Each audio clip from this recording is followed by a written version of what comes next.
going to be showing you how to use QComposer for your group project rhythm composition.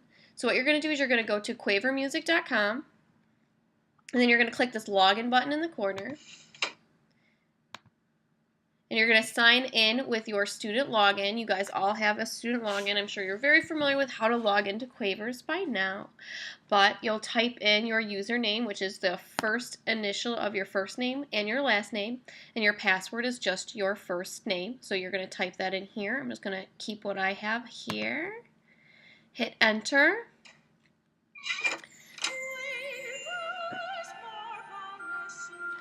Okay, after you hear your little opening jingle, go down to the Apps tab in the bottom left-hand corner of the screen.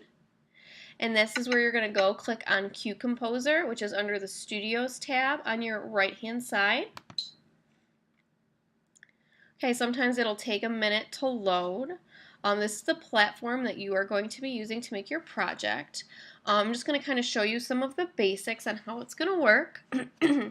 If you look here, our meter sign is in 4/4. Now you can go ahead and change it, but I'm going to keep it in 4.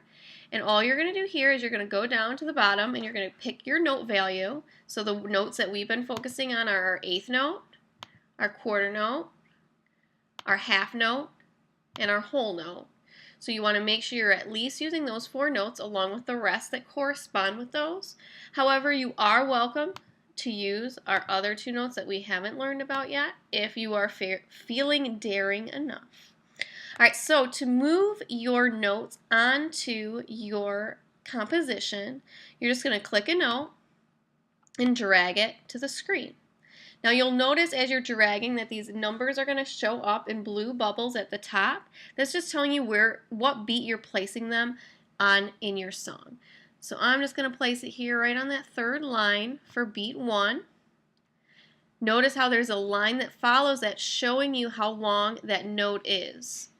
Then I'm going to pick a different one. Let's go with my half note this time. And I'm going to drag that underneath my beat 3 because I want to use that quarter rest there as part of my rhythm. So next I'll try dragging a different note. Let's do our 8th note this time. Notice if I put 2 8th notes in a row, it's automatically going to put that bar on top for me. That's what happens when you have 2 8th notes. Just going to add a bar on top because 8th notes with bars are buddies. 8th notes that are solo have a flag. Alright, and I'm just going to keep on clicking whichever notes I want. Make sure I can fit in all of my notes and different note values. Now you could repeat as many notes as you want to make sure that you're adding a fun combination, but you just want to make sure that you have at least one of each of our 4 kinds of notes and at least one of each of our 4 kinds of rests. So I notice I don't have an 8th rest in here yet, so let's make sure I add one here. There we go. So now my piece has at least one of each symbol, including all of our rests, all of our notes, and I can continue and make it however I want to. Once I'm finished, I can go through and listen to what I have so far. So let's take a listen.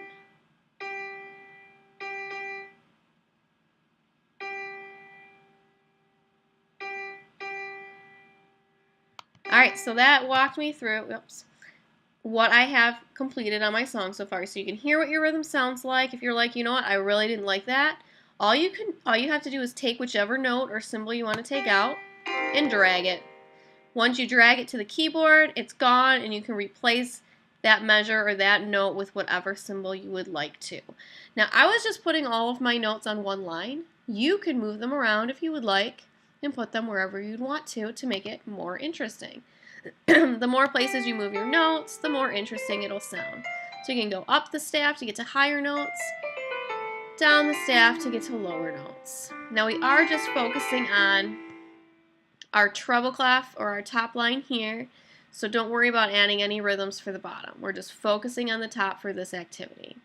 So once you're done, you're going to want to go through and save. So you go to File, Save, type in whatever you want to name your composition.